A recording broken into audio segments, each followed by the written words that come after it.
कहानी की शुरुआत में हमें दो लड़कियों को दिखाया जाता है जिनका नाम हंटर और बैकी था। ये दोनों लड़कियां 2000 फीट ऊंचे एक टावर पर फंसी हुई थी। इनके फोन्स में नेटवर्क भी नहीं था, इसलिए वो दोनों किसी को कॉल करके मदद भी नहीं मांग सकती थी। इससे भी बुरी बात ये थी कि ये टावर एक रेगिस्तान के बीचों बीच था, इसलिए आसपास किसी का उन्हें देख पाना भी मुश्किल था। और तो और अगर इन दोनों में से कोई नींद लेने की कोशिश करती तो गिद्ध इनके पास आकर इनके मांस को खाने लगते। अब ये लड़कियां इस टावर पर कैसे फंसी और क्या ये इस टावर से बच पाई या मारी गई, चलिए देखते हैं हमारी आज की इस कहानी में। तो कहानी की शुरुआत में बैकी अपने हस्बैंड डैन और अपनी सबसे अच्छी दोस्त हंटर के साथ माउंटेन क्लाइंबिंग कर रही थी। तभी डैन को एक छोटी सी केव दिखती है जिसमें वो अपनी ग्रिप बनाने के लिए उसमें हाथ डाल देता है, लेकिन अचानक ही उस केव में से एक पंछी बाहर निकलता है जिसकी वजह से डैन अपना बैलेंस खो देता है और नीचे गिरने लगता है, लेकिन सेफ्टी वायर से बंधा होने की वजह से वो बच जाता है। यहाँ पर डैन माउंटेन को पकड़ने की कोशिश करता है। हंटर और बैकी उसकी मदद करने के लिए उसके पास आ ही रही थी कि तभी डैन की सेफ्टी वायर टूट जाती है और वो नीचे गिरकर मर जाता है। यहाँ से सीन प्रेजेंट में 1 साल बाद दिखाया जाता है, जहाँ बैकी आज भी उस इंसिडेंट में मरे अपने हस्बैंड को याद करके बहुत दुखी थी। वो काफी ज्यादा ड्रिंक करने लगी थी जिससे वो डिप्रेशन में थी। उसकी इस बात से उसके फादर जेम्स उसको लेकर काफी परेशान थे। वो बैकी को उस इंसिडेंट से मूव ऑन करने को कहते हैं, लेकिन बैकी उनकी कोई बात मानने को तैयार नहीं थी।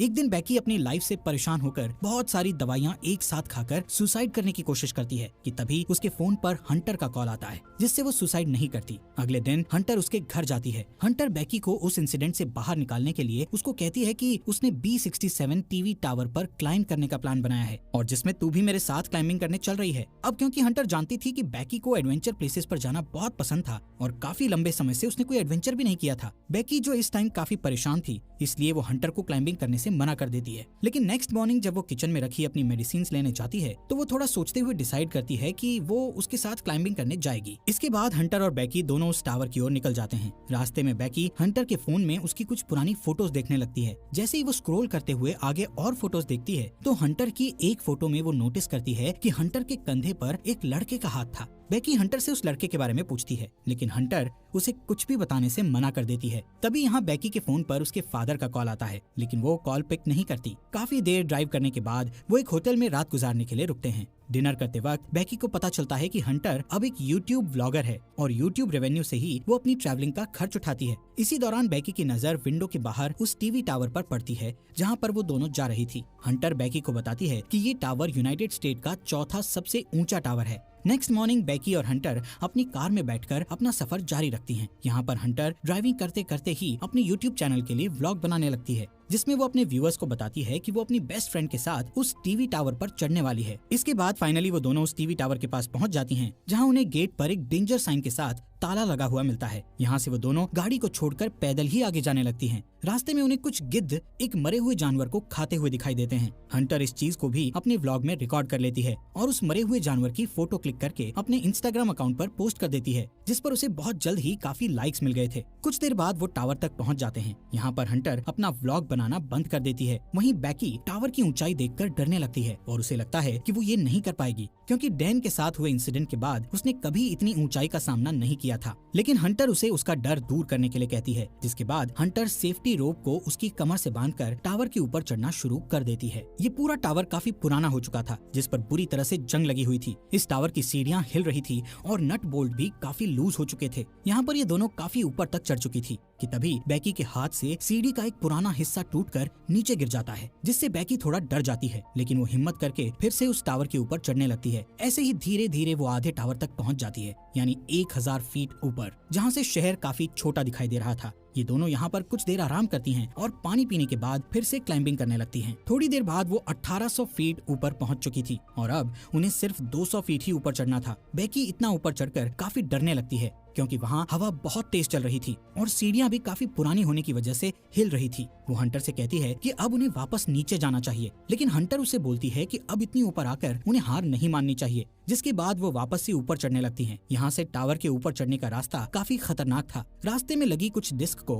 हंटर ने काफी आसानी से पार कर लिया था और अब वो बैकी को भी उन्हें पार करने में मदद कर रही थी। अब जैसे जैसे वो ऊंचाई पर जा रही थी, वैसे वैसे हवा का प्रेशर भी बढ़ता चला जा रहा था, जिससे बैकी और ज्यादा डर रही थी। इसी बीच सीढ़ी के पुराने नट बोल्ट एक एक करके अपने आप निकलने लगते हैं, लेकिन इस बात से अनजान वो दोनों ऊपर चढ़ना जारी रखती हैं और फाइनली वो दोनों टावर के टॉप पर पहुंच जाती हैं। जहाँ एक और नट बोल्ट खुलकर नीचे गिर चुका था। यहाँ पर हंटर दोबारा से अपना व्लॉग बनाना शुरू करती है और वीडियो में अच्छे शॉट्स लेने के लिए वो ड्रोन कैमरा का इस्तेमाल करती है। थोड़ी देर बाद हंटर अपने व्यूअर्स को और अच्छा कंटेंट देने के लिए बैकी को ड्रोन का रिमोट पकड़ाकर खुद उस टावर के सहारे एक हाथ पर लटक जाती है। शॉट्स लेने के बाद वो वापस से ऊपर आती है और सेम यही चीज बैकी को भी करने के लिए कहती है, लेकिन बैकी उसे ऐसा करने से मना कर रही थी, जिस पर हंटर उसे कहती है कि उसका डर भगाने का ये सबसे बड़ा मौका है। जिसके बाद बैकी हंटर का हाथ पकड़कर वही स्टंट करती है और हंटर उसकी सेल्फी लेने लगती है। इसके बाद बैकी वापस से ऊपर आ जाती है। यहाँ पर बैकी अपने हस्बैंड डैन की अस्थियों को लेकर आई थी और डैन को याद करती हुई वो उसकी अस्थियों को यहाँ विसर्जित कर देती है। इस मोमेंट पर बैकी और हंटर दोनों काफी इमोशनल हो गई थी। इसके बाद वो डिसाइड करते हैं कि अब उन्हें वापस जाना चाहिए, इसलिए वो अपने सेफ्टी वायर को खुद से कनेक्ट करती हैं और बैकी नीचे जाना शुरू कर देती है। लेकिन जैसे ही वो पहला कदम सीढ़ी पर रखती है तो सीढ़ी टूट जाती है और वो सीढ़ी के साथ साथ नीचे गिरने लगती है, लेकिन हंटर किसी तरह उसे पकड़कर वापस ऊपर खींच लेती है। यहाँ पर बैकी मौत के मुंह से बचकर आई थी, जिससे वो जोर जोर से डर के मारे रोने लगती है और अचानक दोनों हंसती हैं। नीचे देखने पर उन्हें पता चलता है कि अब उनके नीचे उतरने के लिए कोई सीढ़ी ही नहीं है। वो दोनों अपने अपने फोन को चेक करती है, लेकिन उनके फोन में कोई नेटवर्क नहीं था और उनका बैग भी नीचे टावर डिस्क पर गिर चुका था, जिसमें उनके खाने पीने का सामान था। यहाँ ऊपर टावर पर उन्हें एक इमरजेंसी बॉक्स दिखता है, जिसे खोलने पर उन्हें एक दूरबीन और एक फ्लेयर गन मिलती है, लेकिन ये दोनों चीजें उनके किसी काम की नहीं थी। ये सब देखकर बैकी हंटर पर भड़क जाती है। हंटर उसे ये कहते हुए शांत करने की कोशिश करती है कि हो सकता है सीढ़ियों के नीचे गिरने की आवाज सुनकर कोई उनकी मदद करने आए और इसलिए अब हम दोनों को बस थोड़ी देर इंतजार करना होगा जब तक कि कोई आ नहीं जाता। तभी हंटर नोटिस करती है कि पिछली बार सीढ़ियों के गिरने की वजह से बैकी के पैर पर चोट लगी थी और अब उस चोट से ब्लड बाहर आ रहा था। यहाँ पर हंटर बैकी की चोट पर अपनी शर्ट बांध देती है। कुछ समय बाद बैकी हंटर से पूछती है कि उसने व्लॉगिंग क्यों शुरू की, जिस पर हंटर गलती से डैन का नाम ले लेती है, जिससे बैकी के मन में हंटर के प्रति शक बैठ जाता है। कुछ देर बाद हंटर अपना फोन चेक करती है, जहां उसने कुछ देर पहले अपनी सोशल साइट पर एक मरे हुए जानवर की फोटो अपलोड की थी, जिससे उन्हें एक आइडिया आता है कि वो अपने फोन पर एक हेल्प मैसेज टाइप करेंगे और उस फोन को रस्सी से बांधकर नीचे लटका देंगे, ये सोचकर कि शायद नीचे जाने पर फोन में सिग्नल आ जाए और उनकी पोस्ट अपलोड हो जाए। हालांकि उनकी ये कोशिश नाकामयाब हो जाती है। इसके बाद उन्हें लगता है कि जरूर जमीन पर तो नेटवर्क होगा ही, इसीलिए वो उस फोन को अपने जूते में डालकर उसके चारों ओर अपनी जुराबें फंसाकर जूते को नीचे गिरा देती हैं। यहाँ टावर पर अचानक बैकी का ध्यान हंटर के दूसरे पैर पर जाता है, जहाँ 143 का टैटू बना हुआ था, जिसे देखकर उसे याद आता है कि उसका हस्बैंड डैन हमेशा उसे आई लव यू कहने के लिए 143 कोड का इस्तेमाल करता था।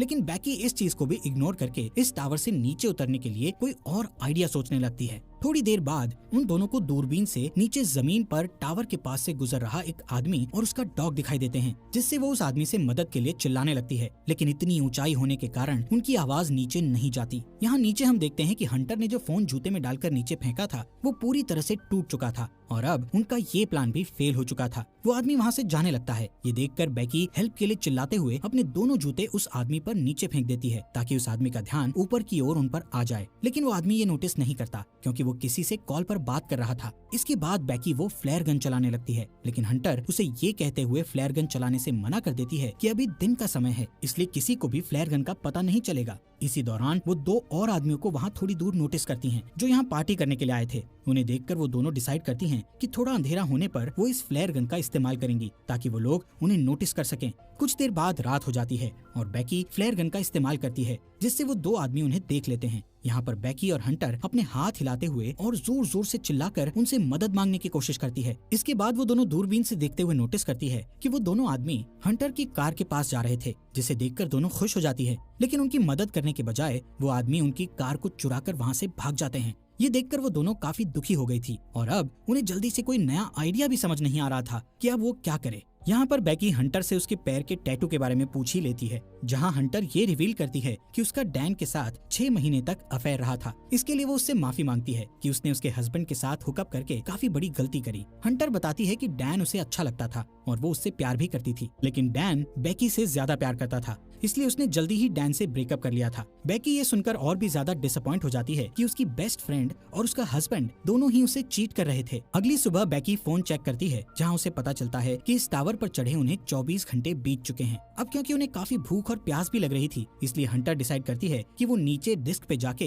अपने बैग को लेकर आएगी, जिसके लिए वो सेफ्टी रोप को टावर से बांधकर नीचे उतरने लगती है। लेकिन डिस्क से थोड़ी दूर पर वो रस्सी छोटी पड़ जाती है, जिससे हंटर उस बैग तक नहीं पहुंच पाती। अब उसके पास कोई और चारा नहीं था, इसलिए हंटर अपने साथ बड़ी रस्सी खोलकर उस पर लटक कर जंप लेते हुए डिस्क पर कूद जाती है। वो बैग को उठाकर उसमें से पानी की बोतल निकालकर पीने लगती है। इसके बाद वो अपनी सेल्फी स्टिक की मदद से बैग को रस्सी से लटका देती है और खुद भी कूदकर उस रस्सी को पकड़ लेती है। तभी बैकी उसे ऊपर खींचना शुरू करती है। यहाँ पर हंटर भी ऊपर चढ़ने लगती है और वो बस ऊपर पहुँचने ही वाली थी कि तभी उसके हाथ से रस्सी फिसल जाती है, जिससे वो तेजी से नीचे गिरने लगती है। ये देखकर बैकी की धड़कन एकदम से तेज हो गई थी, क्योंकि अपने हस्बैंड को खोने के बाद अब वो अपनी बेस्ट फ्रेंड को नहीं खोना चाहती थी। लेकिन जैसे ही बैकी डरी हुई नीचे देखती है तो हंटर उसे रस्सी पर लटकी हुई दिखती है। हालांकि हंटर के हाथों में काफी चोट लग गई थी, इसलिए बैकी अपनी पूरी ताकत लगाकर हंटर को टावर के ऊपर खींच लेती है। थोड़ी देर बाद बैकी एक हेल्प नोट लिखकर ड्रोन में फंसा देती है और ड्रोन के सहारे पास के होटल तक पहुंचने की कोशिश करती है। लेकिन ड्रोन में बैटरी कम होने की वजह से वो ज्यादा दूर नहीं जा सकता था, इसलिए वो उसे वापस अपनी ओर ले आती है। यहाँ अब फिर से वो दोनों टावर पर हेल्पलेस थी। रात में बैकी को एक भयानक सपना आता है, जिसमें वो देखती है हंटर की उस टावर पर ही मौत हो गई और गिद्ध हंटर के शरीर को खा रहे हैं। इससे वो डरी हुई उठती है और तब उसे पता चलता है कि ये बस एक बुरा सपना था। नेक्स्ट मॉर्निंग बैकी के दिमाग में एक आइडिया आता है कि वो टावर के ऊपर लगी लाइट से ड्रोन को चार्ज कर सकती है। इसके बाद वो टावर के पोल पर चढ़कर जैसे ही ड्रोन चार्जर को प्लग में लगाती है तो वो देखती है कि वो प्लग काफी लूज था, इसलिए बैकी को ऊपर लटके हुए ही उस चार्जर को पकड़े रखना पड़ता है जब तक कि ड्रोन की बैटरी फुल चार्ज नहीं हो जाती। काफी टाइम से उस पोल को पकड़े रहने की वजह से बैकी के हाथ धीरे धीरे करके सुन्न पड़ने लगे थे और इससे भी बुरी बात ये थी कि अब यहाँ पर काफी सारे गिद्ध आकर उस पर अटैक भी कर रहे थे, जिससे बैकी के हाथों से बैग नीचे गिर जाता है। थोड़ी देर बाद वो ड्रोन की बैटरी फुल चार्ज हो जाती है, जिससे बैकी नीचे आ जाती है। इसके बाद वो ड्रोन को होटल तक पहुंचाने की कोशिश करती है, लेकिन जब वो ड्रोन होटल तक पहुंचने ही वाला था तो उसकी टक्कर एक ट्रक से हो जाती है, जिससे वो बिल्कुल टूट गया था और उनको ड्रोन कैमरा से भी कुछ दिखाई नहीं दे रहा था। ये देखकर वो दोनों और भी ज्यादा डर गई थी, क्योंकि अब उनके पास बचने का कोई भी ऑप्शन नहीं था। वो थकी हारी उस टावर पर हार मानकर बैठ जाती है। शाम के समय वहाँ तूफान बनने लगे थे, जिससे उनका जिंदा रहना और भी मुश्किल हो गया था। यहाँ पर बैकी को बहुत तेज नींद भी आ रही थी, इसलिए वो वहीं सोने लगती है। लेकिन हंटर उसको सोने से मना करती है, क्योंकि उनके सोते ही गिद्ध फिर से उन पर हमला करने लगते। बैकी हंटर से उसका दूसरा जूता भी मांगती है, ताकि इस बार वो उसमें अपना फोन डालकर नीचे फेंक सके। हंटर उससे कहती है कि मेरा जूता तो नीचे डिस्क पर ही गिरा हुआ है। यहाँ से कहानी में एक बड़ा ट्विस्ट आता है और हमें पता चलता है कि जब हंटर नीचे डिस्क पर कूदी थी तो उसी टाइम डिस्क पर गिरने से उसकी मौत हो गई थी और उसके बाद से बैकी अकेले ही सरवाइव कर रही थी। बैकी को हेलुसिनेशन होने लगे थे, जिसमें वो हंटर की प्रेजेंस को इमेजिन कर रही थी। रात में बैकी तूफान में सरवाइव करने के बाद अपने फादर के लिए एक वीडियो मैसेज रिकॉर्ड करती है, जिसमें वो बताती है कि वो वापस घर आना चाहती है। वहीं दूसरी ओर उसके फादर जेम्स भी उसको लेकर बहुत परेशान थे। अगले दिन जब बैकी इस टावर पर सोई हुई थी तब एक गिद्ध आकर बैकी की चोट पर से उसका मांस खाने लगता है। लेकिन अब क्योंकि बैकी को काफी भूख लग रही थी, इसलिए वो उस गिद्ध को जोर से पकड़कर टावर के मेटल से उसे जान से मारकर खाने लगती है, जिससे उसमें थोड़ी जान आती है और वो रस्सी के सहारे नीचे डिस्क पर उतरती है, जहाँ हंटर की डेड बॉडी पड़ी थी। इसके बाद वो अपने डैड जेम्स को मैसेज करती है कि वो इस टावर पर फंसी हुई है और अपने फोन को हंटर के जूते में डाल देती है। लेकिन इस बार वो उस जूते को